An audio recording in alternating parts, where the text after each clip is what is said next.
नमस्कार, राज की बात में आपका स्वागत है। फर्जी किसानों का आंदोलन और आंदोलन करने वाला दो नेता सरवन सिंह पंढेर और जगजीत सिंह डल्लेवाल। पंढेर की जब हकीकत सामने आई तो बड़ा खुलासा हुआ, हंगामा हो रहा है।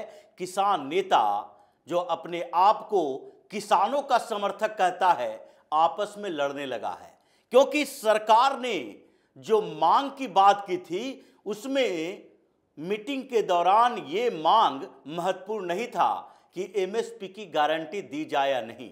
ये भी महत्वपूर्ण नहीं था कि किसानों का लोन माफ किया जाए कि नहीं, क्योंकि ये लोग समझते थे कि एमएसपी की गारंटी के लिए इस समय कोई ऐसा कानून नहीं बनाया जा सकता, जबकि पार्लियामेंट ही सेशन खत्म हो चुका है, लोकसभा का चुनाव होने वाला है। ये भी जानता था कि ऐसा नहीं हो सकता कि राष्ट्रपति के माध्यम से इसको लागू करवाया जाए। यानी कि इनको सब कुछ जानकारी थी कि ऐसे समय में चुनाव से पहले अगर सरकार ने किसानों का लोन माफ कर दिया तो इनके आका जो हैं वो किसी भी स्तर पर इनको माफ नहीं करेंगे। इसलिए जब मीटिंग हुई, ये 4-5 दौर की जो मीटिंग चली है केंद्रीय मंत्रियों के साथ, उस मीटिंग में ये मामला बड़ा था ही नहीं। इस बात को लेकर ये लोग नहीं अड़े थे कि यहां पर किसानों को एमएसपी की गारंटी चाहिए, संसद के माध्यम से सारे लोन माफ कर देने चाहिए।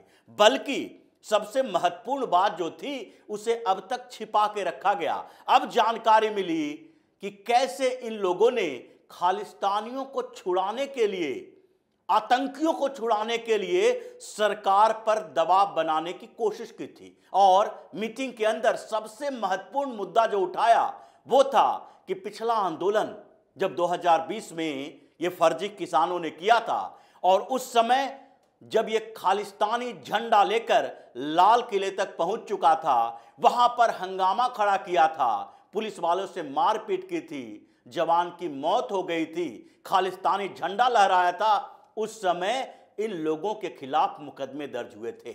और 54 मुकदमे कोतवाली थाना, दिल्ली के कोतवाली थाना में दर्ज है और उसमें एक नाम पंढेर का भी है।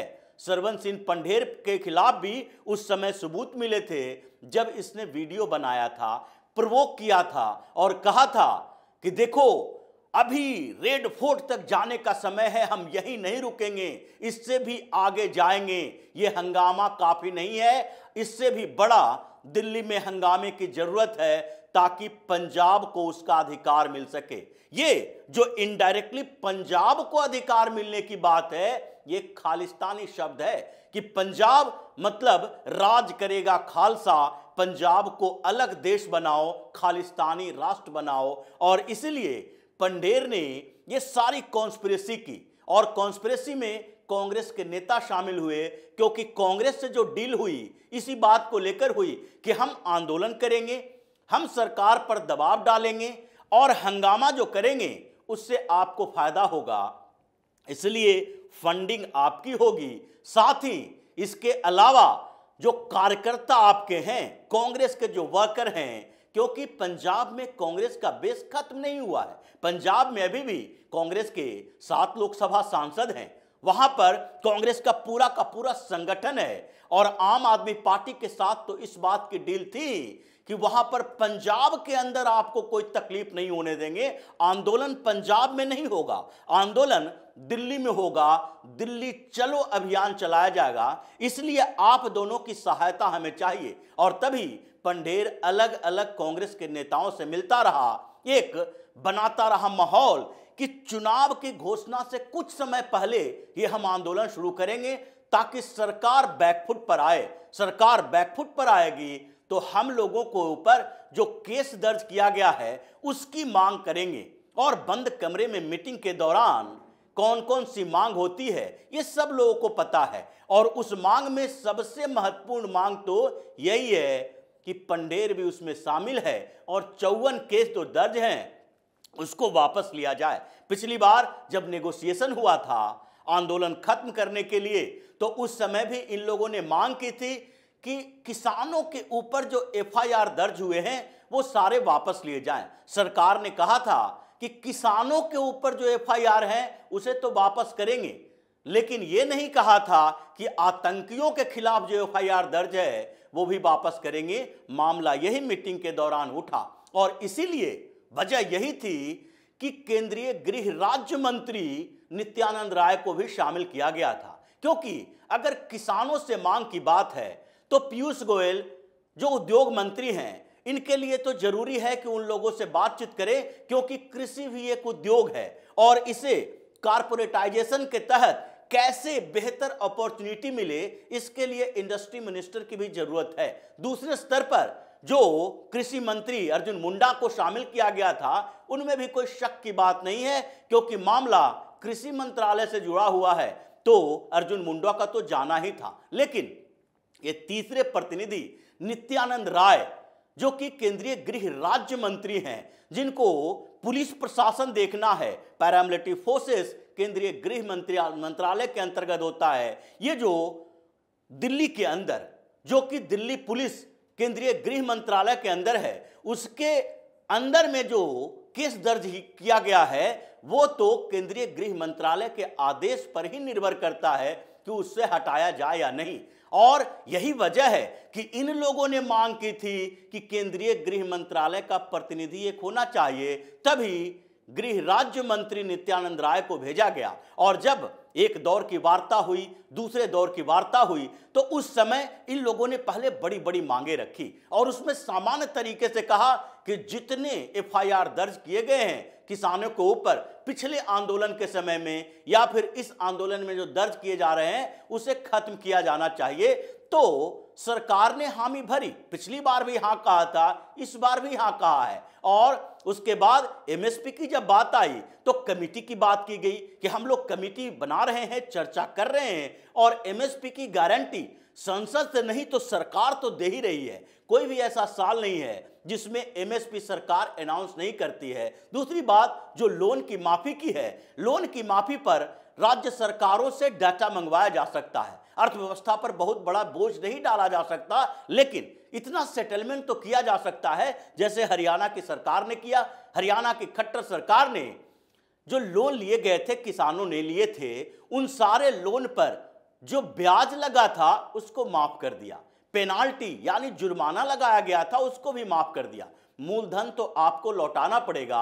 अगर आपने 10 साल पहले कोई कर्ज लिया है तो 10 साल के ब्याज माफ कर रही है सरकार, उसकी पेनाल्टी माफ कर रही है। 10 साल पहले जितना पैसा लिया था आज वही पैसा कम से कम लौटा दो, इतना सेटलमेंट तो किया जा सकता है। लेकिन आगे की बात जब चली कि आपने एफआईआर खत्म करने की बात कही थी, सरकार ने कहा था कि कोई केस अब रहेगा नहीं, तो उसमें वो केस भी शामिल है जो कि लाल किला पर हंगामा के दौरान 54 लोगों के खिलाफ 54 एफआईआर दर्ज किए गए थे कोतवाली थाना में, और वो केस खत्म किया जाना चाहिए। इस पर नित्यानंद राय ने साफ तौर पर कह दिया, हम ये नहीं कर सकते।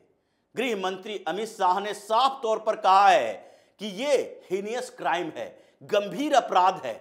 अगर कोई तिरंगे का अपमान कर रहा है, देश को तोड़ने की कोशिश कर रहा है, तो वो सामान्य किसान की बात नहीं हो सकती है, वो अपनी मांग मनवाने की बात नहीं हो सकती है। ऐसे तो अगर हम इस तरीके से आंदोलन से डरकर ऐसे गंभीर अपराधों के मामले दर्ज होने के बाद खत्म करते रहे तो पंजाब में इसका क्या असर पड़ेगा, क्योंकि ये पिछले आंदोलन जो किसानों ने किया था उसी का आधार था कि उसमें खालिस्तानी नेटवर्क को एक्टिवेट किया गया और फिर पंजाब के अंदर अमृतपाल सिंह जैसा खालिस्तानी पैदा हुआ, अचानक से नहीं पैदा हुआ, वो उसी आंदोलन के ऊपर था जो कनाडा से आता है और यहां पर उन युवाओं को पकड़ना शुरू करता है जिसका पहले माइंड वॉश किसान आंदोलन के समय किया गया था, जिसको भड़काया गया था कि देखो पंजाब है एग्रीकल्चर हब, यहां पर जो पैदावार होती है पूरे देश का पेट पालता है और यहां सरकार हमारे साथ गलत कर रही है, हमें और अधिकार चाहिए। और इस मसले पर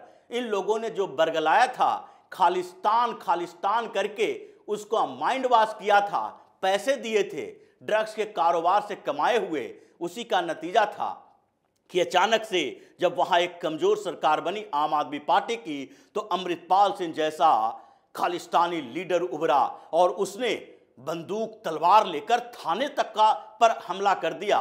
और जब गृह मंत्रालय की तरफ से भगवंत मान को धमकी दी गई, पैरामिलिट्री फोर्सेस भेजे गए, तभी ज्वाइंट ऑपरेशन में उसकी गिरफ्तारी हुई, इसलिए उसे असम भेज दिया गया, पंजाब में उसे नहीं रखा गया। लेकिन इस बार भी इन लोगों की यही मंशा थी। इन लोगों ने बार बार यही कहा कि लाल किले वाले में क्या ऐसी विशेषता है, क्या ऐसा कारण है जिस पर आप इतना अड़े हुए हैं कि उसका मामला वापस नहीं लिया जा सकता। तो बात चली और उसमें पंढेर का भी नाम आया। हालांकि पंढेर इस बात को सार्वजनिक करने से डर रहा है, लेकिन वो वीडियो पुलिस के पास है, इन्वेस्टिगेशन है। अभी तक कई लोगों को गिरफ्तार भी किया गया, कुछ की गिरफ्तारी बाकी है। और जब पंढेर की गिरफ्तारी की बात आ रही थी तो इसने डल्लेवाल से मिलकर पंजाब में फिर से हंगामा करने की कोशिश की और उसमें कांग्रेस आम आदमी पार्टी का सहयोग लिया। इसलिए ये लोग जो आगे 29 तारीख को भी आंदोलन करने वाले हैं, आगे भी कह रहा है कि हंगामा करेंगे, अभी किसान आंदोलन खत्म नहीं हुआ है। पंढेर बार बार धमकी दे रहा है कि ये छोटे मोटे स्थगित होने से सरकार सोच रही है कि हम आंदोलन वापस ले लिए हैं, यह आंदोलन वापस नहीं हुआ है। इसका मेन मकसद यही है कि ये लोग उन खालिस्तानियों को छुड़ाने के लिए सरकार पर दबाव डाल रहा है जिसने लाल किला पर तिरंगे झंडे का अपमान किया था और खालिस्तानी झंडा लहराने की कोशिश की थी। जवान की मौत हो गई थी, जिसने पूरे दिल्ली में हंगामा खड़ा कर दिया था, जिसके बाद कई किसान संगठन के नेता वापस चले गए थे।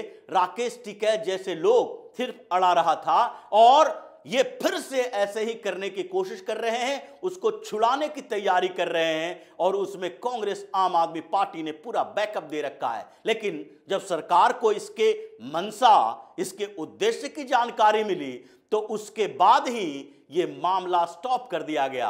और इसलिए खट्टर और योगी दोनों को कहा गया है कि इन लोगों को देखो, ये फिर से दिल्ली की तरफ आएगा, वैसा हंगामा करेगा, तंबू टटेरा डालेगा और उसके बाद हाईवे ब्लॉक करने के बाद फिर सरकार पर दबाव डालेगा कि उन खालिस्तानियों को छुड़ाओ, उसके खिलाफ जो एफआईआर दर्ज किया गया है उसे खत्म करो। ये नहीं होना चाहिए। इसके लिए चाहे हरियाणा पुलिस के जवान, पैरामिलिट्री फोर्सेस को आंसू गैस के गोले के बदले रबर बुलेट चलाना पड़े, इनके हाथ पांव तोड़ना पड़े, लेकिन डटे रहना, इसको आगे नहीं बढ़ने देना। और आज इसी पर बड़ा खुलासा हुआ, जिसके बाद किसान नेताओं के बीच जिस तरीके से फजीहत हो रही है, उसके बाद तो कई जो संयुक्त किसान मोर्चा के नेता जो साथ में आने की कोशिश कर रहा था, वो भी इधर उधर बगले झांक रहा है। इसलिए चडूनी ने कुछ दिन पहले ही कहा था, इसने जल्दीबाजी कर दी है, ये गलत कर रहा है, इसको एक सही तरीके से बातचीत करके